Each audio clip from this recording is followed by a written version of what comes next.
Hi, so today I'm going to talk about the balcony scene. We're looking at media devices and I'm going to try and model for you how we make notes on a scene so that you can then use that knowledge to do your analysis of your scenes on your own. So I'm finding it a bit difficult because I can't turn this camera around to look at what I'm doing. So what I think I'm going to do is I think I'm going to talk through my notes that I've made and then send you a sheet with the notes on, and so you can look at the sheet with the notes as you're watching this, and hopefully that'll make sense. And if it doesn't, then just email me and let me know. Okay, so we're looking at the four elements, the four media devices that we've talked about. So we're looking at camera shots, we're looking at lighting, we're looking at sound, and we're looking at mise-en-scène. Okay, so you're going to divide your page into four sections. Okay, I'll try to do this on here, like so. Cool. Title at the top for this one is the balcony scene. Okay, so title at the top. Oh, back to front. Excellent. Balcony scene. And then in each box, I was gonna point right in it if it's back to front. In each box, you're gonna label lighting, sound, camera shots, and mise-en-scène. Okay, so each section is for one section of notes. Okay, so let me talk you through the scene and what I wrote down for notes. Okay, so for lighting, let's start with lighting because that's nice and straightforward for this one.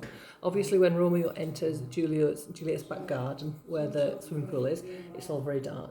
Then when he puts lights on, accidentally, it's lit mainly by fairy lights and a lot of blue tones. A lot of the lights underwater. We've got lamps and we've got lots of fairy lights. Okay, so that's the evidence that you're picking out of how the lighting is created.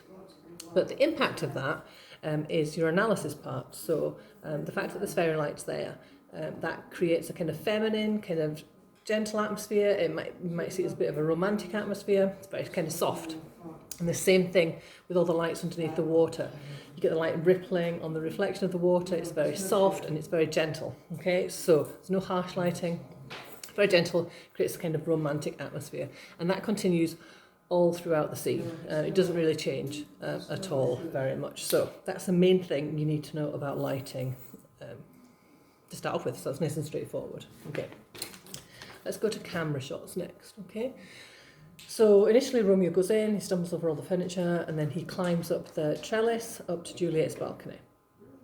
We get, and then Juliet comes out of the lift onto the ground floor where the swimming pool is. The camera work at that point is to get a high angle shot from Romeo's point of view looking down at Juliet. High angle shot, remember, puts Romeo in control. He's kind of a more powerful character at that point. When it's looking down on a character, that makes them seem more vulnerable. So of course Juliet doesn't know that Romeo's there, so therefore she's more vulnerable because he knows that she's there. Does that make sense? She doesn't know that he's there at that point. So she's more vulnerable because she doesn't have this knowledge that we do, okay? Then as they meet, and they've all in the swimming pool and they're talking in the pool a lot of the time, a lot of the camera is medium shot straight on, and then close up straight on. And it puts them on a very kind of equal footing for most of the conversation that they have. Zooms into close up. Remember, close-ups are used to show emotion, what the characters are feeling. So think about that as you're watching it. What kind of emotions maybe Romeo and Juliet are feeling as they're having this romantic sort of interlude in the pool. And then when Juliet asks him to declare his love for her, and like, if you're serious, like, come and meet me tomorrow, she climbs out of the pool and it's a high angle shot from her point of view looking down at him.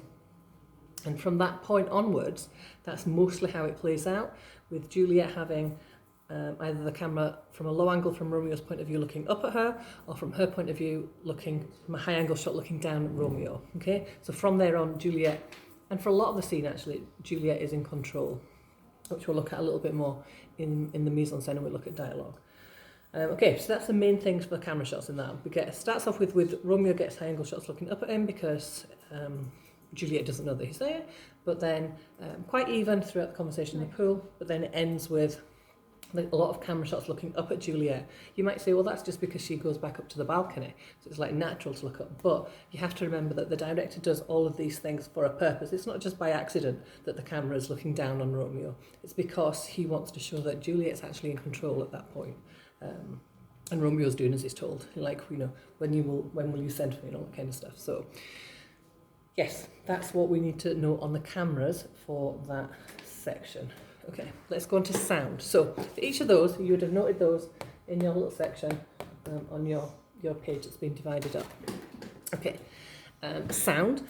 So sound's quite interesting here. There's a good use of silence in this clip, this section of the thing. So initially, when Romeo's climbing into the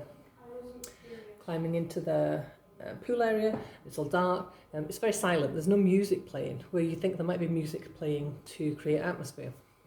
Good point to remember. Remember what we talked about the two different types of sound in film or in media. Okay, there's diegetic sound and non-diegetic sound. Diegetic sound is one that the characters can hear. Non-diegetic sound is the background music that's been put in for us it helps create atmosphere for us. Okay, so remembering that. So the first thing that we have is it's silent, which is just kind of echoing what it would be like in the middle of the night if you're climbing into somebody's back garden. We have Romeo falling over all the furniture because it's dark, and you get this really loud sort of crashing and clanking kind of noise, and then dogs barking in the background. The dogs barking is to remind us that Romeo's in danger. These are not just like somebody's friendly pets that you're hearing, these are guard dogs that you're hearing. So that's reminders of the danger that he's in to start off with. The music begins only as Romeo starts to declare his love for Juliet, which is emphasising the romance of the moment. Okay, and the music builds. Obviously, loud music is going to emphasise more danger, and it swells at romantic moments. So it gets louder. Yeah, it does. It gets louder. I should have. I wanted to say some more on that. There's a bit where that's a mise-en-scène. Yeah, that's a mise-en-scène. Okay. So basically, that's it. Think about the music being romantic. Think about the points where the music creates danger, and how silence is used effectively to create tension as well. Because you can imagine what it's like. You're creeping around somewhere at night, you don't want to be heard, and then you fall over something, a big loud clatter. You're like, ugh, I'm going to get caught. So yeah, that's how that's used effectively. Okay, and then let's look at mise-en-scène. So mise-en-scène, remember, consists of a number of things: costume, props, sort of body language, facial expressions, and dialogue. Okay, so anything that's in the frame, remember that comes under mise-en-scène. So what kind of things could we pick out on here? Some of the dialogue that we could pick out. Start off with one of the really famous lines from Romeo and Juliet is, "What light through yonder window breaks?" When he sees, or he thinks that he can see Juliet in the lighted window when he climbs up the trellis. And then she comes down and comes out, and he's like, "Speak again, bright angel." So these are showing what he thinks of her. Okay, it's showing that he's like fallen in love with her already immediately on, like love at first sight kind of stuff. Good. Then we get the flashes to the security camera, like when they fall in the pool and there's a loud noise, or when he's clanking around making all the noise to begin with. You get these kind of flashes to the security cameras. Obviously, again, to remind you that he's in danger. Remember, he could die if he gets caught in this swimming pool. The sort of fallout between the two families is so severe. A couple of other things. So this is where we talk about if Juliet is in control in this scene or if Romeo is. She asks him like to declare his love for her, and he says that he'd swear on the moon. And Juliet's like, don't swear on the moon. It's too rash, too unadvised. No, that's not where she says that. She tells him not to swear on the moon because it's inconstant. Like the moon, at some points it's full, at some points it's like just a slither. So she's like, she doesn't want him to declare his love on something that changes and fluctuates so much, because she's like, that would just mean your love will do that. So she's telling him then to not swear on that. So she's not taking, although she's very young, and this is her first love. She's not like taking everything that he says. She's not afraid to challenge him, which maybe says stuff about her character. Okay. When she's arranging to meet him, that's when she says it's too rash, too unadvised, too sudden like lightning, which is the technique of foreshadowing. Foreshadowing, you remember, is where you're getting these clues in the text or in the film that something bad is going to happen in the future. And you know that this is a tragedy and that bad things are going to happen because they told you right at the very beginning in the prologue when you watched already. So that's Juliet's line, and that's kind of foreshadowing that something bad is going to happen. And then you get the other sort of famous line from the play when Romeo's leaving. He's like, it's Juliet says that, sorry. Juliet's like, parting is such sweet sorrow until we meet again tomorrow, or on the morrow. Another famous line so lots of dialogue in this for mise-en-scène. They're adding to this kind of romantic atmosphere and the romance of the scene. The only other technique is we get the voiceover of the nurse shouting on Juliet to come back inside because it's late. She's go to bed because she's still practically a child. She's so young. So I'm going to put these notes in a Word document, and I'll attach it to, I'll upload it onto Glow for you, and I'll upload this video onto Glow as well as being in YouTube. Okay, I hope it helps. It's a bit difficult not being able to demonstrate with the film going and the writing at the same time, but hopefully it helps.